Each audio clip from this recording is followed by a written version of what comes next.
Stop using ChatGPT like this. Typing, "What are the best business ideas?" That's too vague. Instead, try, "Give me 5 online business ideas for beginners in 2025 that require no investment." That's specific. That's smart. Another mistake.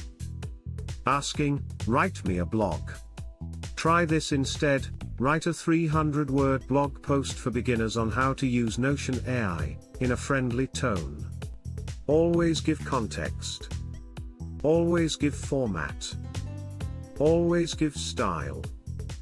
That's how pros use ChatGPT. Like this video if you learned something. Subscribe to BoostMind AI for more fast AI tips.